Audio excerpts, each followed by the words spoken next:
ब्रह्मा का पिता है, कौन विष्णु की मां, शंकर का दादा कौन है, हमको दे बता। ये जानने के लिए कृपया सुनिए। जगत गुरु तत्वदर्शी संत रामपाल जी महाराज के अमृत वचन सर्व पवित्र धर्मों के पवित्र शास्त्रों के आधार पर। परमात्मा का जो नियम है, परमात्मा का ज्ञान है, ये संसारिक विचारों के भिन्न होता है। और भगत और जगत का आपस में विरोध इसीलिए रहता है कि जो भक्ति के नियम हैं संसार के नियमों के विपरीत होते हैं। परमात्मा तो ये कहते हैं कि बेटा और बेटी में अंतर मूर्ख लोग किया करते हैं, जिन्हें कति ज्ञान नहीं। फिर भी हम जैसे भी पढ़ाई पढ़े हुए थे उसके आधार से ज्ञान सुना रहे हैं परमात्मा कि पुत्र की इच्छा में और आशा रखते हैं कि पुत्र हो, पुत्री हो जाती है। दूसरी फिर इच्छा करते हैं भगवान इब के तो पुत्र हो ही हो, वो भी बेटी होगी, और तीसरी भी बेटी होगी, चौथी भी, पांचवी भी, और पुत्र हुआ ही नहीं।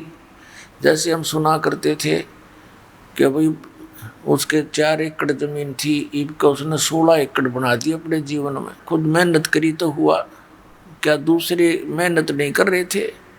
वो भी तो इसी तरह मेहनत कर रहे थे, उनको कुछ भी ना मिला। तो जो आपको मिल रहा है, आपका पूर्व जन्म का संस्कार प्रारब्ध आपके भाग्य में लिखा हुआ है, ना तो आपका चाहा हुआ है ना आपका किया हुआ। जैसे उनको पुत्र की इच्छा थी, ना उनका चाहा हुआ ना उनका किया हुआ, वही हुआ जो प्रारब्ध में लिखा हुआ था। तो परमात्मा ये याद दिलाते हमारे को कि आप जी ने जो करना चाहिए था इस मनुष्य जीवन से, वो तो स्टार्ट भी नहीं किया और खो दिया अनमोल जीवन। अपने आत्माओं, जिसमें हम सत्संग में आते हैं, ये ज्ञान होता है, तो फिर हमारी दशा ऐसी होती है जो पुण्यकर्मी प्राणी होते हैं। कैसी होती है? एक किसान था और वो बाजरे का रुखाला था। बाजरा बोते हैं तो उसके लिए एक मंच बनाते हैं ऊंचा, उसने डामचा भी कहते हैं, उसको जौंडा भी कहते हैं, मचान भी बोल देते हैं। तो वो उस मचान के ऊपर खड़ा होकर के गोफिया बनाता है। गोफिया, उसमें एक डला डालकर और उसको ऐसे फटकार कर फेंकता है। चिड़ियाओं को, पक्षियों को उड़ाता है जो बाजरे की बालियों को हानि पहुंचाती हैं। तो उस आवाज़ से और डले की आसपास गिरने से वो चिड़िया भाग जाती हैं उस खेत से। तो उसके लिए किसान क्या करता है, छोटे छोटे मिट्टी के गोले बना लेता है और उनको रख लेता है अपने मटके में सुखा के। फिर उनको ऐसे गोफिये से फटकारता रहता है, जैसे गिलोल टाइप होता है। एक बार वर्षा घड़ी होगी, उसके सारे गोले भीज गए। एक साथ में छोटा सा टीला था, ऊंचा सा पहाड़ टाइप था, छोटी पहाड़ी सी। उसने सोचा चल वहाँ से पत्थर उठा लाता हूँ। 1 किलोमीटर की दूरी पर था। छोटे छोटे पत्थरों की तलाश में वहाँ गया तो उसने क्या देखा कि पानी से मिट्टी कट जाने से बड़े सुंदर गोल गोल से घने वो पत्थर से मिल गए। उसने चमकने से वो ले आया, 20-30 थे वो, उसका काम चल गया। तो वो ला था वहाँ से, वो चमकने से पत्थर गोल गोल से इतने मोटे मोटे 200-250 ग्राम के, जो उसके लिए बहुत सूटेबल थे। उधर से उसकी पत्नी छोटे से बच्चे को लेकर, उसकी रोटी लेकर खेत में गई। तो क्या किया, बच्चे ने वो पत्थर उठा लिया एक, जो चिकना चमकना सा था। वो खेलता खेलता उठा लिया और उसकी पत्नी घर आ गई, उसको खाना खिलाकर बच्चे को ले आई। बच्चा उसको हाथ में ले आया। अब उसकी पत्नी ने कुछ सामान लाना था। उसने सोचा ये पत्थर है और दुकानदार को दे देती हूँ और नीतीश का कोई बट्टा बना लेगा अपना बाट। उस पत्थर को लेकर वो सेठ के पास गई गांव में, उससे कहने लगी जी ये आपका कोई काम आवे तो ये देख लो, कुछ मुझे इसका बदले में दे दो, जो दे सकते हो, नमक मिर्च कुछ दे सकते हो तो आपका ये काम आ जाएगा, बट्टा बना लो। उसके पास बैठा था उसका रिश्तेदार, वो जोरी था, वो तो तुरंत देख गया कि वो तो भाई पत्थर को नहीं लाल है। तो सेठ बोला भाई ये तो लाल है। तो उसकी पत्नी, उस किसान की पत्नी से सेठ ने कहा बहन कि क्या सामान लेना चाहती है, दे दो जी, जो दो आपकी मर्जी। अब ठीक है, 20 मन तो बाजरा यानी बाजरे की बोरी दे दी, 5-7 शक्कर की, गुड़ की, कई आइटम, उसका घर भर दिया। अब वह राजी हो रही, ठीक बढ़िया, तो पागल हो गया, लाला जी तो मेंटल हो गया, धरन दे मेरे के आंट लगे। उसने भर दिया। तो वो किसान आया सामने, वो देखा घर की तरफ कि ये कहाँ से लाई तू, कि ऐसे ऐसे जो एक बट्टा सा था लड़का ले आया और मैं गई थी ऐसे ऐसे, भी सेठ को दे दूंगी, अपना बाट बना लेगा बट्टा। मैंने कहा उससे जी दे दो जो देना हो, इसके बदले छोटा मोटा आइटम सोचो थी, नमक मिर्च दे देगा। उसने तो ये कहा कि ले जा बहन, ये तो बहुत कीमती है, पत्थर नहीं है। और उन नयू घर भर दिया, इतना सामान दे दिया। अब उसने क्या किया कि उन पत्थरों को लाल थे वह उसके पहचान में नहीं आई, उनको ऐसे गिलोल में डालना गोफिये में और ऐसे फटकार दिए। साथ में नदी थी, दरिया बह रही थी। अब उस सारे के सारे उस दरिया में पड़ गए वो। उसका तो अपना मतलब था कि इतने बड़ो पत्थर है लेकिन चिड़िया उड़ जाओ। वो कहने लगा अरे तेरा गजब भैया, ये तो मेरे पास तो 30-40 थे और एक की ही इतनी कीमत, मैंने तो वो सारा नाश कर दिया, बर्बाद कर दिए वो कीमती बिना ज्ञान। तो पुण्यात्माओं, इस मनुष्य जीवन के जो श्वास हैं आपके, ये इतने कीमती हैं जिनको बगैर ज्ञान के, बगैर सत्संग के हम ऐसे उस भोले किसान की तरह इसका नाश कर रहे हैं। और जिसमें आपकी आत्मा के अंदर ये तत्व ज्ञान समावेगा, आपके पीछे गया हुआ जीवन घना याद आवेगा। पछताया करोगे, बैठ कर रोया करोगे कोन में, कि ये क्या करे हमने सारे जीवन में, डले डोए। पुण्यात्मा, मनुष्य जीवन 2 प्रकार से प्राप्त होता है। एक तो एक विधान बनाया है कबीर भगवान ने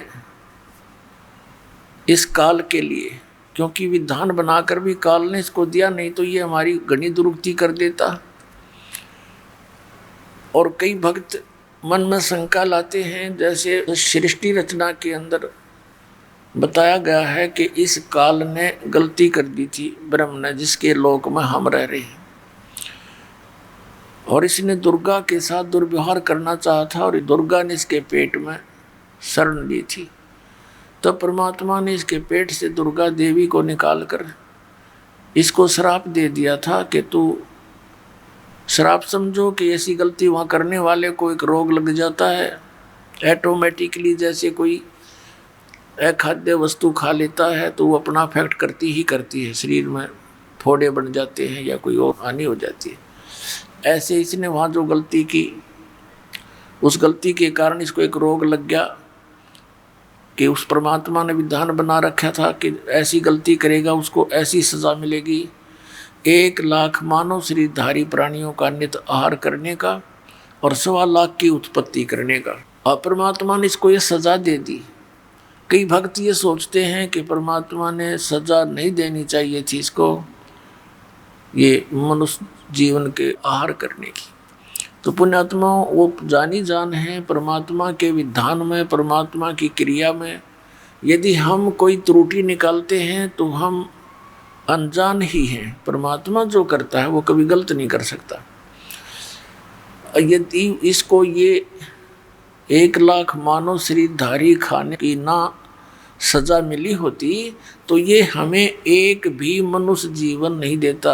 आप देख रहे हो 83 लाख प्रकार की अन्य प्राणियों में ठोक रखी ये जीव सारे, और ये भी ना देता यो, क्योंकि मनुष्य जीवन आपको अवश्य मिलेगा। मालिक ने ऐसी विधान बना दिया, और मनुष्य जीवन मिलेगा तो परमात्मा आकर आपको अपने निज घर का स्थान का ज्ञान भी करा सकते हैं, भक्ति देकर के आपको वापस भी ले जा सकते हैं। परमात्मा ने विधान बना रखा है इसके लिए, इसकी मजबूरी होगी या एक मनुष्य जीवन हमें देने की इसकी व्यवस्था बन गई, इसलिए ये हमें एक मानुष जीवन अवश्य देता है। चाहे कितना ही निकम्मा और पापी व्यक्ति हो, मनुष्य जीवन उसको एक अवश्य मिलेगा। कब? अब जैसे दास जो बताना जा रहा है, 2 प्रकार से मानव शरीर प्राप्त होते हैं। एक तो टर्न वाइज, एक विधान बना कर दे दिया, पर इसकी मजबूरी बन गई है कि टर्न वाइज यानी 83 लाख योनियों के इन सब कष्टों को भोग कर, अपने सब पाप कर्मों का दंड भोग कर इस प्राणी को एक मानव शरीर मिलता ही मिलता है। वो कितने वर्षों के बाद मिले, लाख वर्ष के बाद मिले, 1000 वर्ष के बाद मिले, वो उसके संस्कारों और पुण्य पापों पर निर्भर है।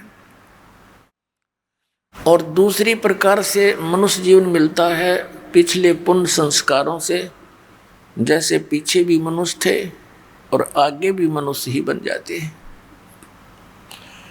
वो पिछले पुण्यों के कारण उनको मनुष्य शरीर लगातार कई भी मिल जाते हैं।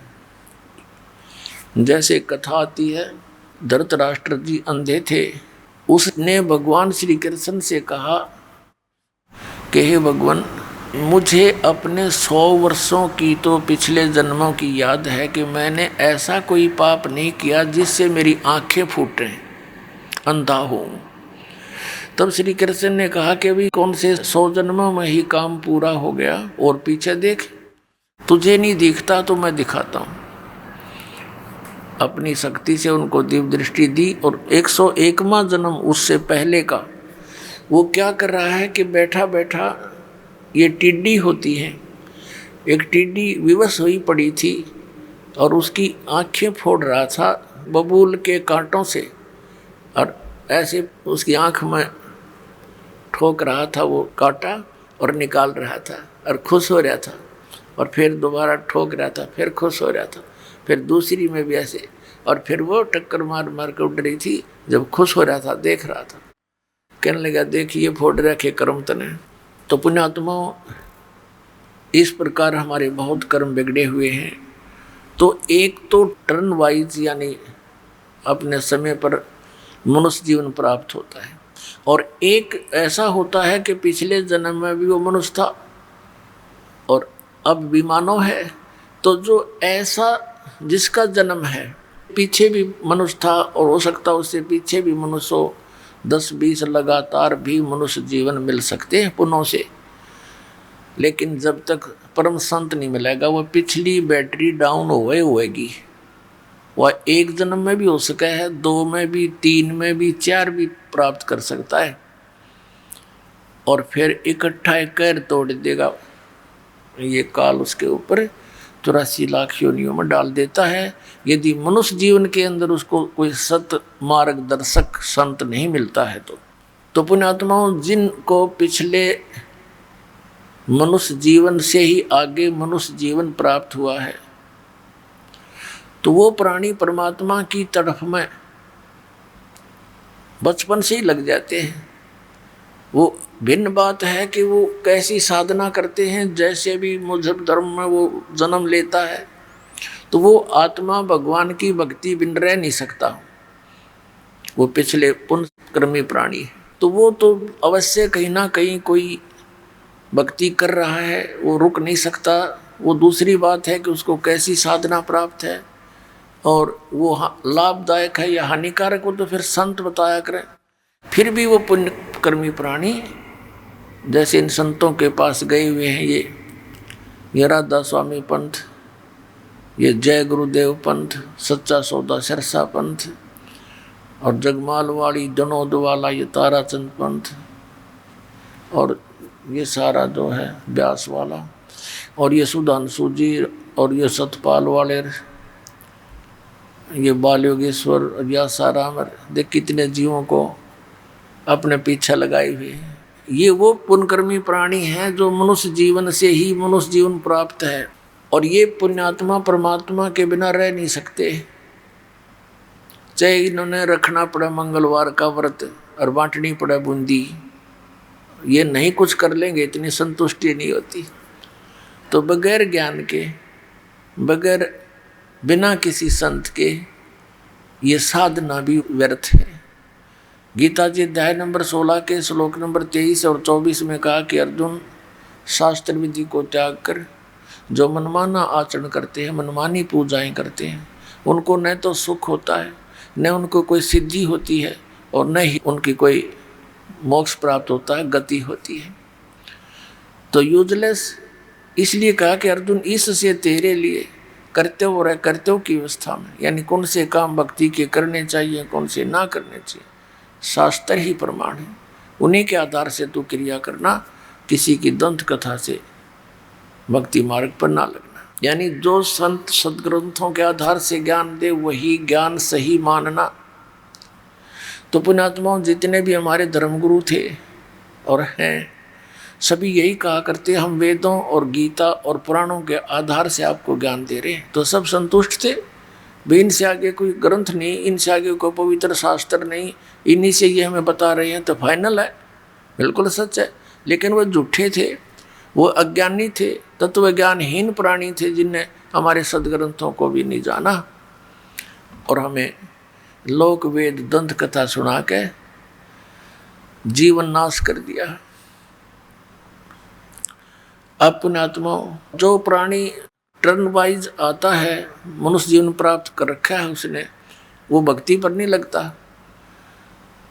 उसको कितना कोशिश करो वो नहीं सुनता, वो तो गुट्टी लाना, अपना कोई कर्म है उसको प्राप्त है, जिस भी, जैसे कोई किसान है, मजदूर है, या कोई दुकानदार है, तो वो केवल उसी कर्म में ही लगा रहता है, क्योंकि वो पिछले जन्म से किसी पशु योनि से आया हुआ है। तो इस प्रकार के प्राणी को भक्ति पर लगाना बड़ा कठिन होता है। और जो पिछले संस्कार से मनुष्य जीवन प्राप्त करते हुए आ रहे हैं, वो तो आप पे ही तड़फ रहे हैं, भटक रहे हैं भगवान के लिए, तो वो शीघ्र ग्रहण कर लेते हैं इस ज्ञान को। अब उनको अज्ञान मिलता है, उसको भी तुरंत ग्रहण करेंगे, क्योंकि उनको तो भगवान चाहिए। और वो बुद्धिमान लोग होते हैं, जब तत्व ज्ञान, सच्चा ज्ञान भी सुनते हैं तो अवश्य विचार करते हैं, विरोध नहीं करते। वो बहुत गहराई से सोचते हैं कि ऐसा क्यों कहा, किस कारण से कहा, गहराई तक जाते हैं और वो अपना कल्याण करवा ही लेते हैं। ऐसे ही एक कागभूषण नाम के एक महात्मा हुए हैं, और गरुड़ जी के साथ उनकी एक बार गोष्ठी हुई। आपस में दोनों मिल गए। गरुड़ जी कौन है? भगवान विष्णु के वाहन गरुड़ पक्षी। अब ये देवता होते हैं और ये बोलते हैं मनुष्य की तरह, इनके अच्छे विचार हैं, भले ही वहाँ पशु योनि में है, वो पक्षी योनि में है। और कागभूषण भी ऊपर से मुंह काग का है, उसका कौवे का, बाकी शरीर उसका देवताओं जैसा है, ऐसी उसकी व्यवस्था है। तो जब वो अपनी कथा सुनाता है, गरुड़ जी ने पूछा, हे कागभूषण, आप के पास बैठने से मुझे बड़ी शांति होती है और आप परमात्मा के भजन में दिन रात लगे रहते हो। आपने ये स्थिति, ये गति कैसे प्राप्त की? अब कागभूषण ने कहा कि गुरुदेव, मेरी लंबी कहानी है, समय हो तो सुनाऊं।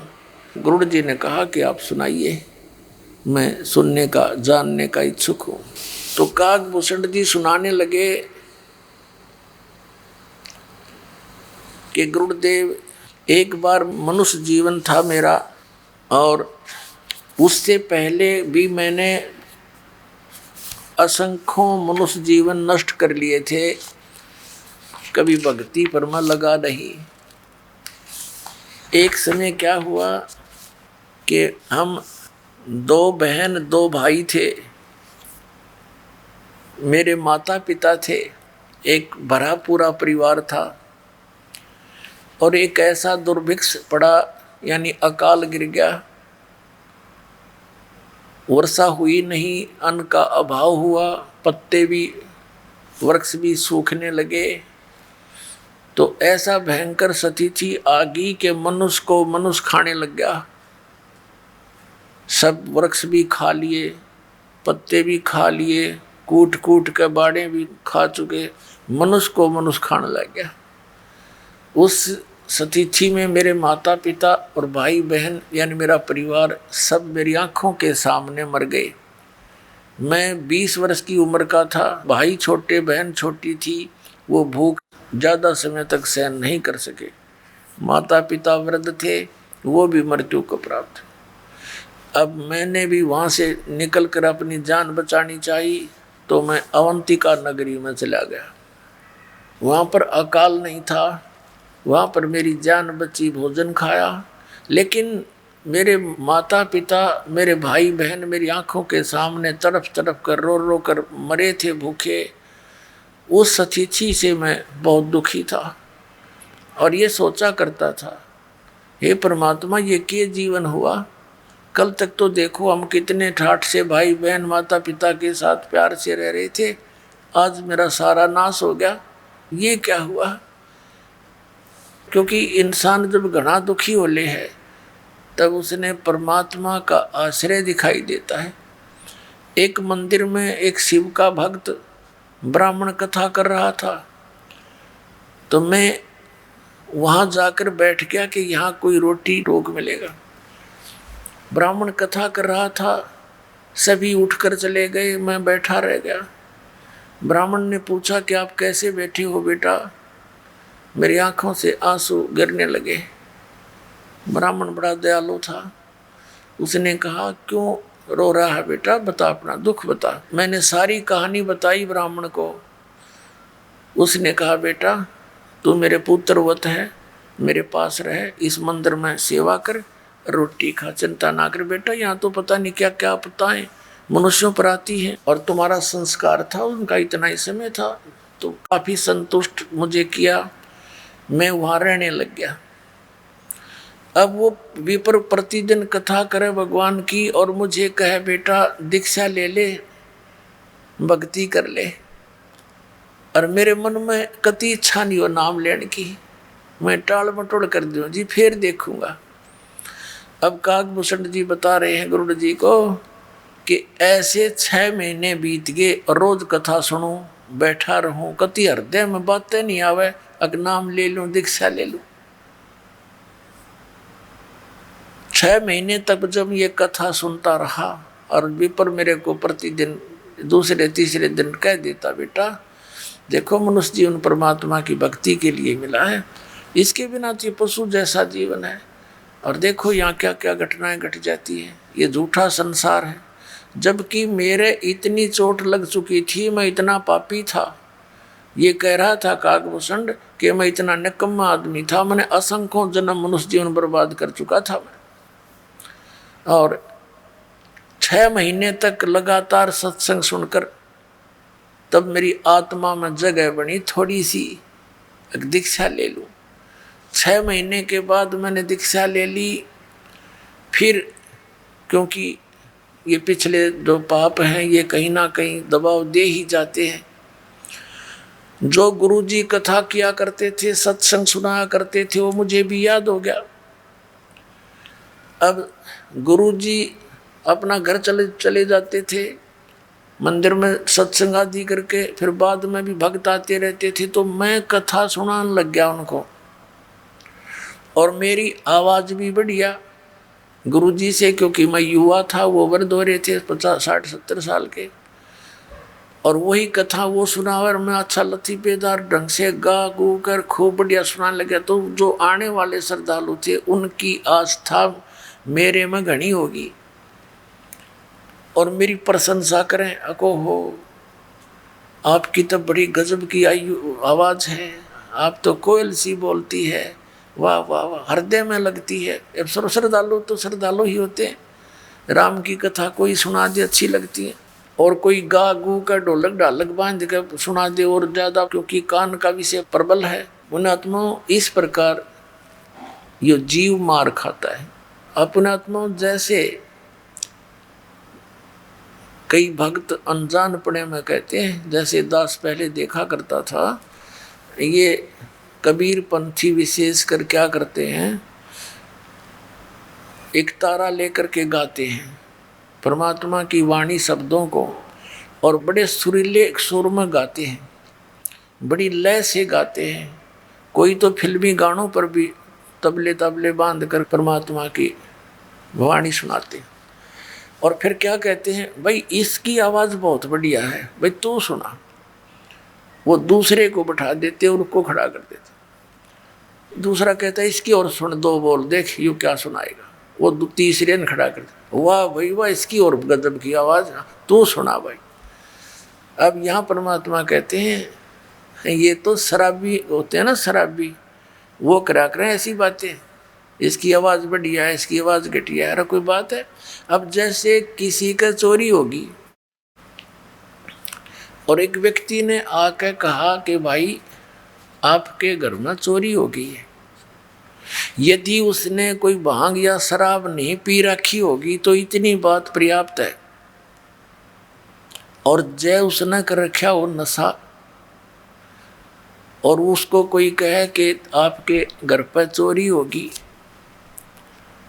और वो नो कहे चोरी होगी भाई आपके, अब वो न्यू कहे, न्यू नहीं गा के सुना, वो कितना अच्छा लगेगा, आपके चोरी हो गई। ये बात तो उसे कहता ही अच्छा ना लगा आदमी, और वो नो कहा हाँ वाह वाह वाह, इसलिए सही बताई। दूसरा और ऐसे को शराबी ये गा सके, शराबी ये बातें कह सकता है, तो दूसरा शराबी फिर और अच्छी तरह लय से गाता है, आपका चोरी हो गई, और वाह वाह वाह क्या बात, इसने सही बताई। अरे मूर्ख, यदि इतना बतेरा था, कोई किसी भाषा में समझा दे भाई चोरी हो गई आपके घर में, जब होश में हो तो तुरंत फटक ले आदमी और उठ कर चल पड़े, जाके देखो कितना नुकसान हो गया। और कोई न कहे इसकी आवाज़ बढ़िया नहीं, इसकी बढ़िया लगी है, तो ये दोनों शराबी हैं वो, यानी अज्ञानी है, मूर्ख है। अरे इतनी सी बात, परमात्मा कहते हैं कोट जन्म तन भरमत हो गया, कुछ ना हाथ लगा रे, और कुकर सुकर खर बै बोरे, कौआ हंस पुकारे। कोट जन्म तू राजा की ना, मिटी न मन की आशा, और भिक्षुकों के दर दर घूमा, ये मिला ना निर्गुण रासा। जैसे एक बहन का इकलौता पुत्र मर गया, और वह रो रो के पंच भाग की तरह बोल रही थी, हे बेटा अब मेरा क्या होगा। तो वो गा नहीं रही थी, वह रो रही थी।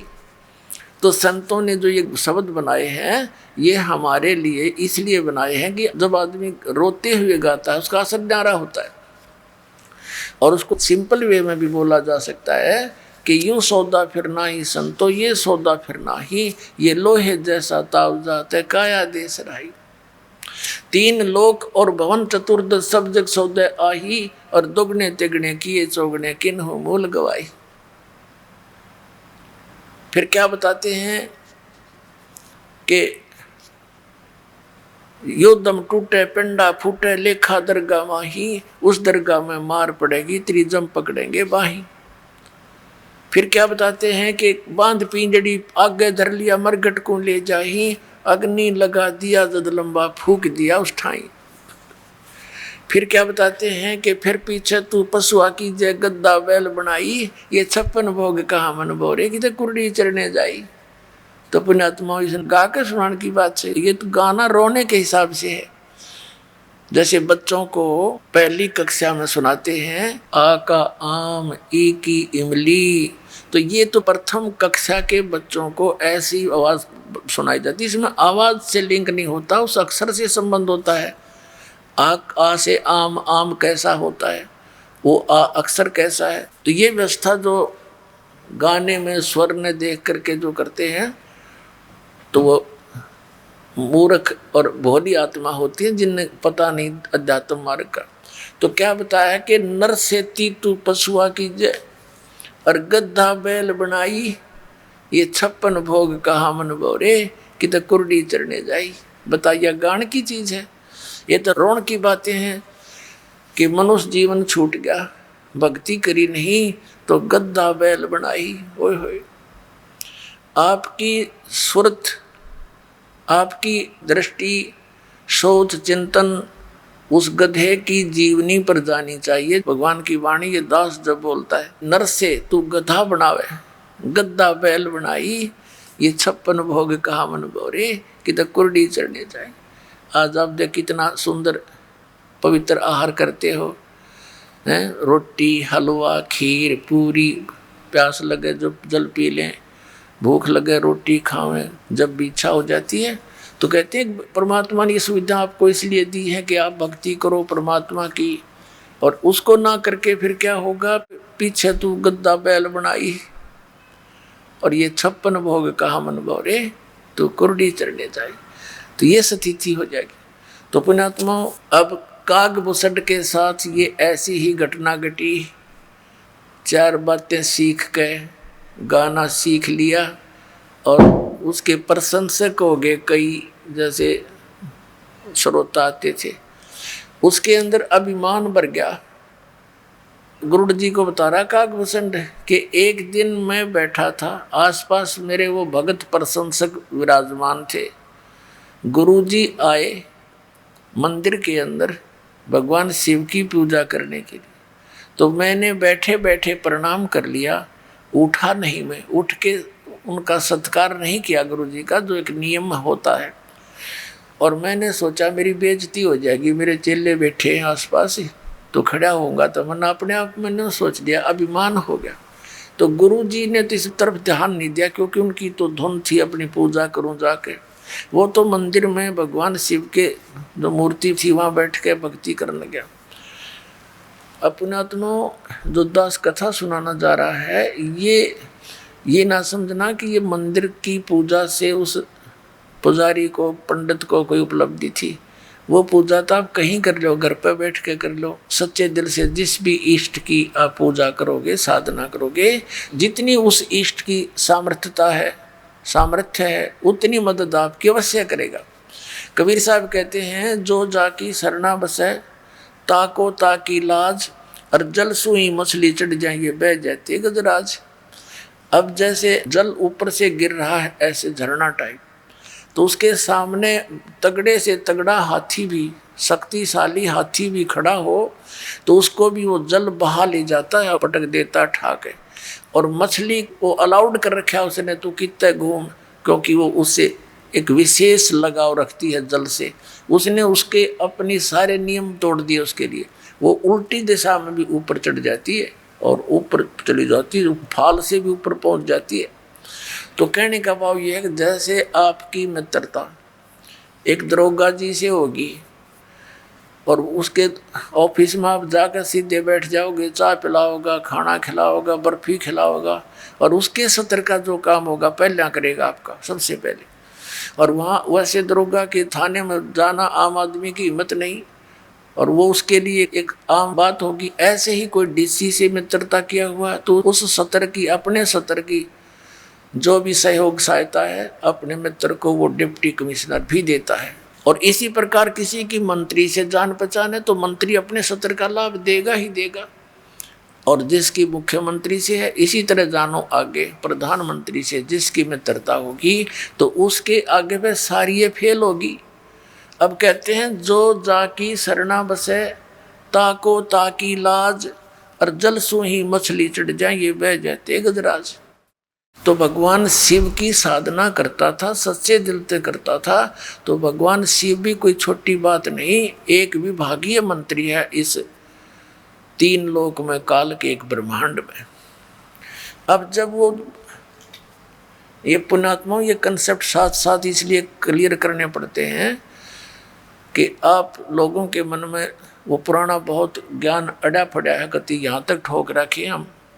अब वो सारा निकालना पड़ा है, रेग मार मार के कति कूणा भी साफ करना पड़ता है। कहीं पेंट ठीक ना हो, अच्छा जो पेंटर होता है वो रेग मार बड़ा सावधानी से लगाता है सब जगह। कहीं जंग रह गया तो फिर टिकन नहीं देगा इस लगा लगा खराब हो जाएगा। जब वो पुजारी पंडित जी ब्राह्मण भगवान शिव की पूजा में मस्त हो गया, आकाशवाणी हुई भगवान शिव की उस मंदिर में, कह रे धुरत कागभूषण, तेरे को 1,00,000 वर्ष तक नरक में डालूंगा। अब उस गुरुदेव ने भी आकाशवाणी सुनी, वो उस बच्चे को बुला, बेटा क्या गलती कर दी तूने, भगवान तुझसे क्यों अक्षुब्ध हो गए, अरे माफी मांग, अक्षमा याचना कर। अपने आत्माओं कबीर साहब कहते हैं, बहुत प्यारा बालक माँ का और उससे बढ़कर ससगुरुओं का, माता पिता को बच्चा कितना प्रिय होता है, और कहते हैं उससे भी 100 गुना, कई गुना जो है गुरु को शिष प्रिय होता है, क्योंकि वो वचन का पुत्र पुत्री होते हैं उसके, और माता पिता के बंद के होते हैं। तो वो अपना मान लेता उस दिन से, जिस दिन से वो शरण ग्रहण कर ली, नाम ले लिया, और उस दिन से उसके कल्याण के लिए वो हर तरह से सोचता है कहीं इसको हानि ना हो जाए। तो उस गुरुदेव ने कहा, हे परमात्मा, हे भगवान, बालक बोला था, कोई गलती हुई हो तो माफ कर दो। कहते हैं 1 पैर तक, यानी लगभग 4 घंटे तक 1 पैर तक खड़े रहे। 4 घड़ी का 1 पैर होता है उसे, तो 1 पैर खड़ा रहा, तो फिर प्रार्थना करते रहे। तब आकाशवाणी फिर हुई कि जम के लोग चलो रे भाई, हमरा वचन न खाली जाई। आकाशवाणी में कहा कि जब तू अपने गुरु जी का आदर नहीं कर सकता और मेरी भक्ति कर रहा है, तो मेरी के टाट काटेगा तू, यहाँ कर भी एक को बद करेगा। जब पुण्यात्मा एक नियम है मालिक का, परमात्मा कबीर साहब कहते हैं, गुरु मानुष कर जानते ते नर कहिए अंध, और महादुखी संसार में आज्ञा काल के फंद। कबीर साहब कहते हैं, मम संत मुझे जान मेरा ही स्वरूपम। अब जैसे यह दास है और परमात्मा कबीर जी का भेजा हुआ, उसका प्रतिनिधि समझो, उनका दास हूँ। आपके लिए इस दास को एज ए कबीर परमेश्वर ट्रीट करना पड़ेगा, जब वो राजी होगा, जब वो प्रसन्न होगा। क्योंकि वो भगवान ये दृष्टि रखते हैं कि आज जैसा व्यवहार ये इस मेरे भेजे हुए संत के साथ कर रहा है, अगर मैं इसके स्थान पर होता तो ऐसे ही मेरे साथ ये ऐसा करता। तो क्या बताते हैं, गुरु गोविंद कर जानियो रहियो शब्द समाए, मिले तो दंडवत बंदगी नहीं पल पल ध्यान लगावे। गुरु को परमात्मा जानकर अपना जीवन सफल करे, और मिले जब दंडवत बंदगी नहीं चिंतन खूब करे। तो क्या बताते हैं, जैसे एक गणित का प्रश्न होता है, जैसे गणित का प्रश्न होता है, उसमें एक मूलधन ज्ञात करना होता है, और वो मूलधन करोड़ों की राशि का होता है। उस ऋण के उस सवाल में, प्रश्न में मूलधन ज्ञात करना पड़ता है। तो सपोज करना पड़ता है, मान लीजिए मूलधन 100 रुपये, और मूलधन 100 रुपये माने बिना वो ओरिजिनल मूलधन नहीं मिल सकता, यानी वो प्रॉब्लम सोल्व नहीं हो सकती, वो प्रश्न हल नहीं हो सकता। उसके लिए मानना पड़ता है, मान ले मूलधन 100 रुपये, वो 100 रुपये वास्तव में मूलधन नहीं होता, लेकिन उसके बिना वो वास्तविक मूलधन मिल नहीं सकता, कभी नहीं। तो इसलिए ये दास गॉड नहीं है, लेकिन आपने न्यू मान कर रिहर्सल करनी पड़ेगी कि मान लो गुरुजी गॉड, ये समझ लेना पुण्यात्मा। क्योंकि जब आप यहाँ से जाओगे तो आपको त्रिकुटी के ऊपर, जहाँ एक इंटरनेशनल एयरपोर्ट है यहाँ से जाने का, और वहाँ से जहाँ भी जिसने टिकट बनवा रखी है, यानी जिस भी देव इष्ट की साधना वो किए हुए है, वहाँ त्रिकुटी से ही उसका फिर आगे आगे उसी रास्ते से उसके विमान जाएंगे। तो वहाँ जब आप पहुँचोगे, ये दास खड़ा दिखाई देगा आपको, परमात्मा इस दास के रूप में वहाँ मिलेंगे, और आपकी जैसी श्रद्धा यहाँ होगी ऐसी वहाँ होगी। ये तो रिहर्सल है, एक ट्रायल है। तो जैसा आपका बर्ताव इस दास के प्रति यहाँ होगा ऐसा ही वहाँ होगा। अब जैसे दास यहाँ खड़ा है बाहर और आप वहाँ बैठे हो, मस्ती मार रहे हो, एक गप्पे कर रहे हो, तो ऐसा ही भाव फिर वहाँ होगा। तो भगवान निकल जाएंगे, तुम मुड़े गप्पे मारते रह जाओगे। तो जो ही गुरुजी आते हैं, आप देखते हो कोई भी गुरु है कहीं पर भी वो नकली है, उनके प्रति भी वो ऐसी श्रद्धा रखते हैं जो पुण्यात्मा है, क्योंकि उनका स्वभाव है। एक टक दृष्टि रखते हैं जब तक वो आंखों के आसपास रहते हैं। तो ये उनने पिछले जन्मों से अभ्यास कर रखा, जो पुण्यकर्मी प्राणी पिछले जन्मों से आ रहे हैं भक्ति करते हुए। तो ये नियम है, विधान है इस भक्ति का। तो वहाँ जैसा जिसका आपने यहाँ प्रैक्टिकल कर रखा है वो तो वैसा ही वहाँ होगा आपका स्वभाव।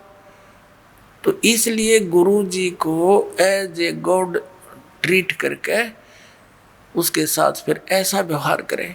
गुरु के सम्मुख वचन नहीं कहे, सो से रहनी गहनी सुख रहे।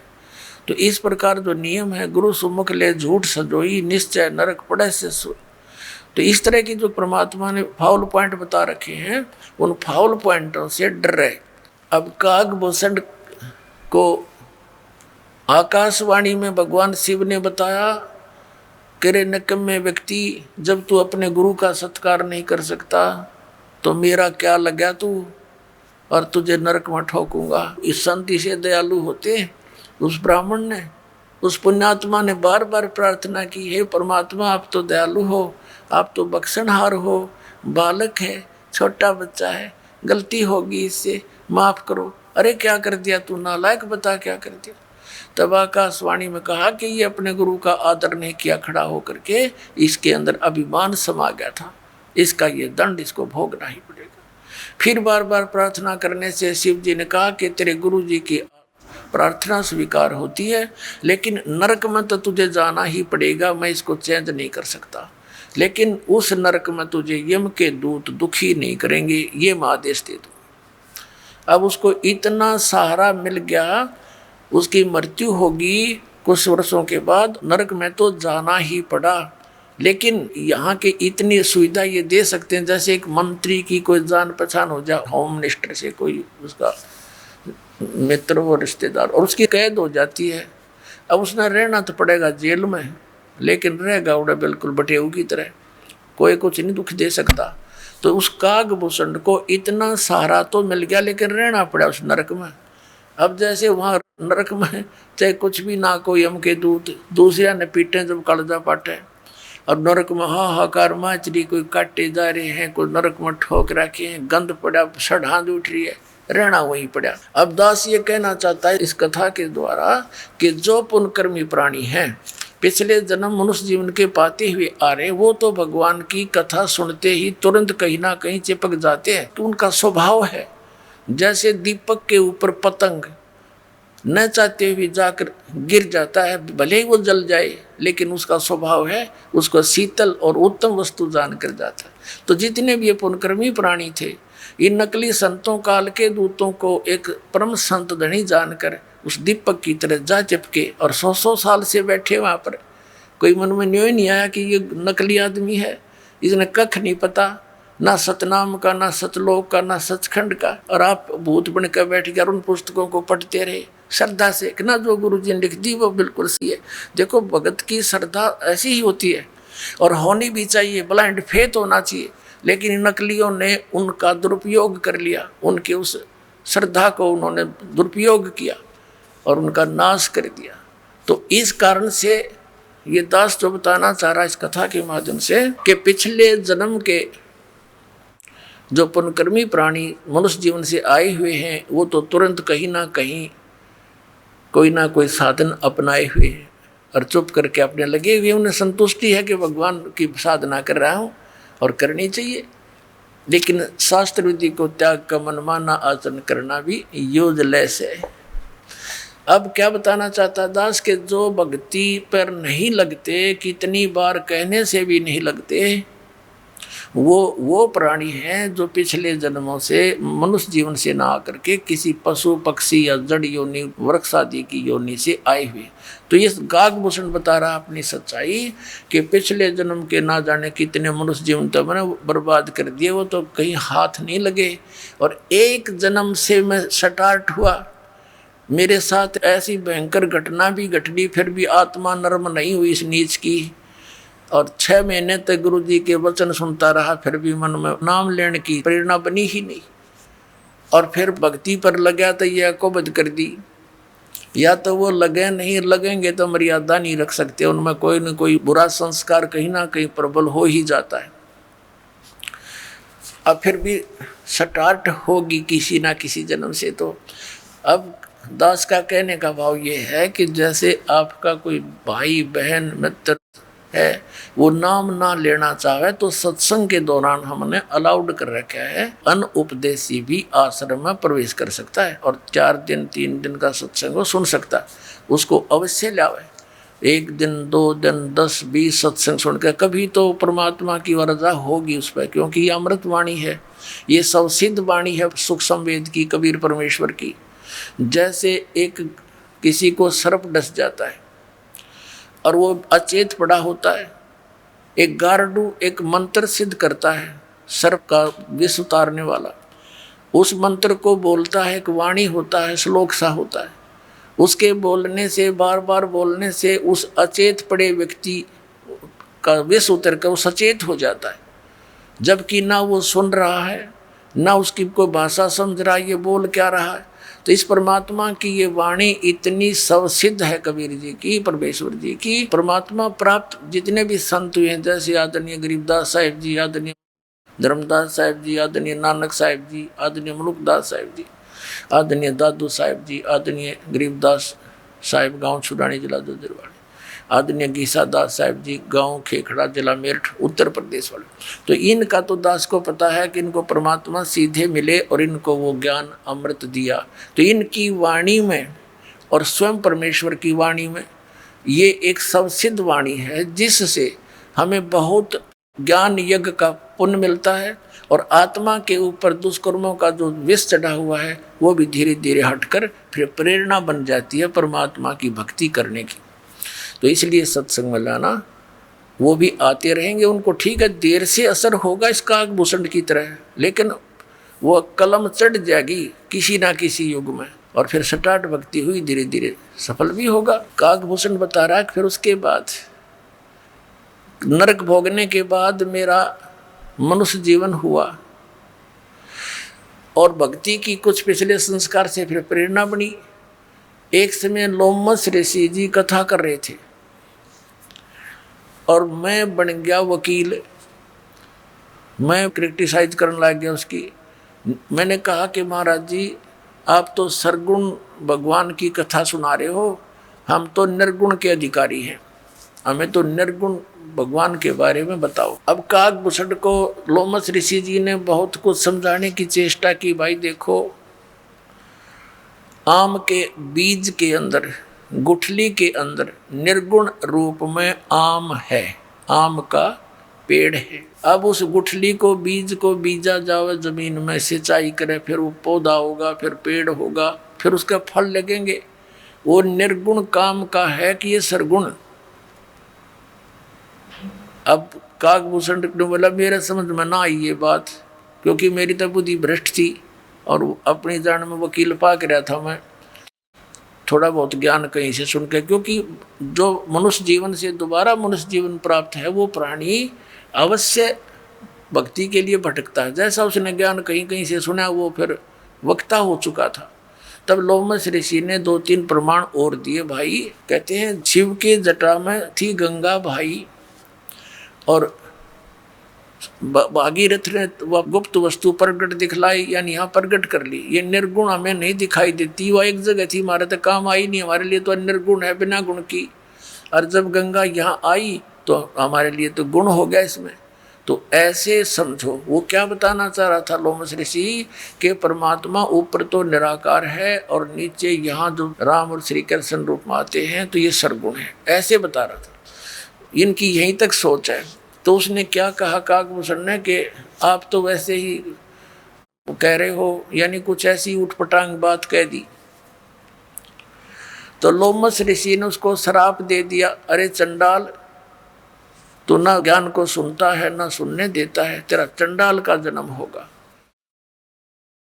अब काकभूषण कहता मुझे पिछली बात याद आएगी कि मैंने गलत कर दिया, मुझे क्रोध नहीं आया और ऐसे मायूस सा होकर बैठ गया, भगवान बहुत गलती बन गई, मैंने विवाद किया और प्रभु आपका वचन शिरोधार्य, प्रभु दास को कहीं भी जन्म दे देना, चंडाल के देना या किसी के घर देना रिसीवर, पर एक आशीर्वाद दे दो अपने दास को कि मुझे भगवान की भूल ना पड़े। अब लोमस ऋषि शांत होया, भी कोई बात ना, बालक था, विवाद कर दिया, मैंने भी गलत श्राप दे दिया। तो उसने कह दिया ठीक से बेटा, तुझे भगवान की याद बनी रहेगी। तो काकभूषण कहता कि फिर मेरा जन्म हुआ ब्रह्मा की पत्नी, इनका हंस वाहन है, अपनी हंसनी को लेकर के एक कागचंड के घर गई, यानी गर्भ धारण करवाने के लिए। तो उनके संयोग से हंसनी और कागचंड, काग के संयोग से मेरा जन्म हुआ। तो मेरा बाकी शरीर तो देवता जैसा और मुख है काग जैसा, लेकिन बोलता है मनुष्य की तरह। तो पुण्यात्मा, उसके बाद काकभूषण कहता है कि फिर मेरा उद्धार किससे हुआ? एक जोगजीत नाम के एक संत मिले, उन्होंने मुझे परमात्मा पूर्ण ब्रह्म की साधना की जानकारी दी। ब्रह्मा विष्णु महेश से ऊपर कोई और परम शक्ति है काकभूषण, इन आपके विष्णु जी से शक्तिशाली और परमात्मा है, उसकी भक्ति मैं करता हूँ, जिस कारण से ये गति मेरी हुई है। सैकड़ों प्रलय मेरे सामने हो चुकी हैं और इतनी लंबी मेरी आयु हो चुकी है। अब क्या बताते हैं?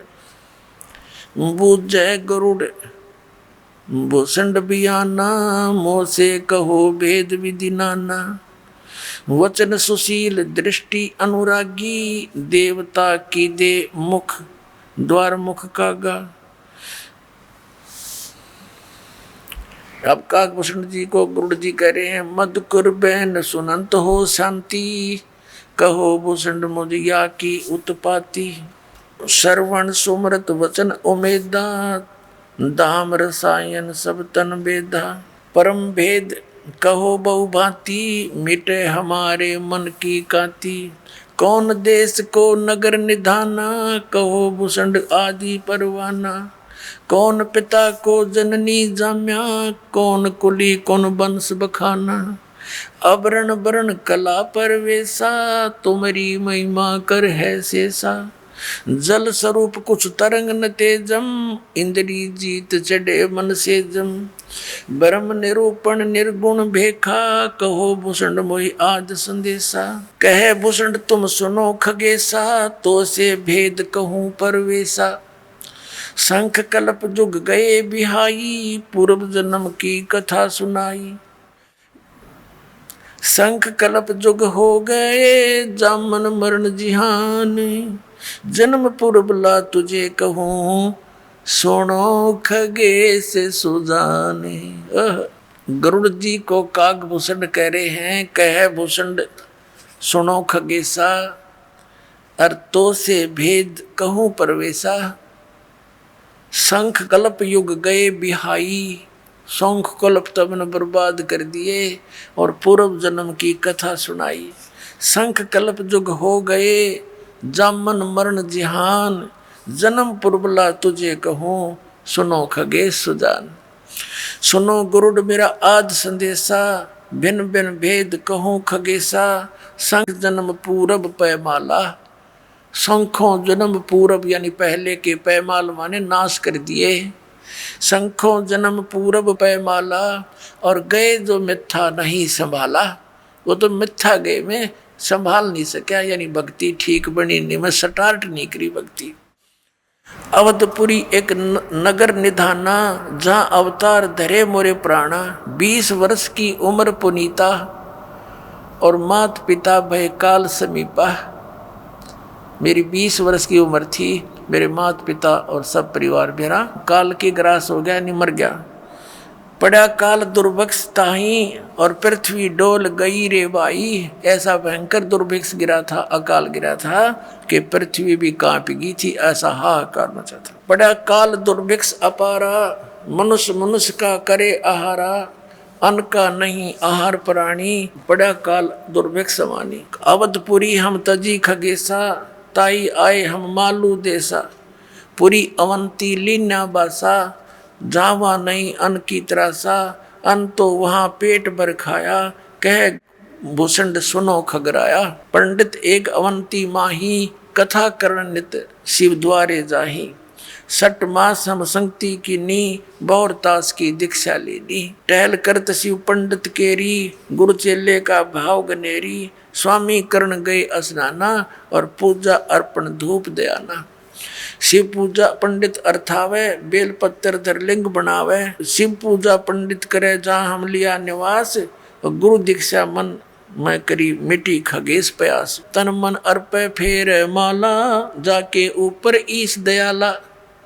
यानी काकभूषण जी कह रहे हैं कि वो पंडित जी अपने शिव भगवान के ऊपर कति समर्पित था, जिस कारण से भगवान शिव की उसके ऊपर पूरी कृपा थी।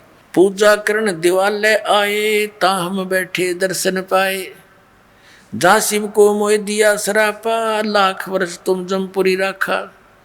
पंडित सुना बचन शिव केरा, ऊठ चरण लीना गुरु केरा। पंडित शिव का दान लगाया, कल्प करी बालक बोराया। ये रे बालक तू धर शिव का धाना, ताते बख्शे तेरे प्राणा। तो पुण्यात्मा, आज का जो सत्संग चल रहा है, ये वर्तमान का समागम, ये किस उपलक्ष्य में है? परमात्मा सतलोक से चलकर आते हैं, अपनी प्यारी आत्माओं को मिलते हैं जो परमात्मा के लिए भटक रहे हैं, और उनको फिर तत्व ज्ञान समझाकर सत भक्ति, वो 2 अक्षर का मंत्र सतनाम देकर उनका कल्याण करते हैं।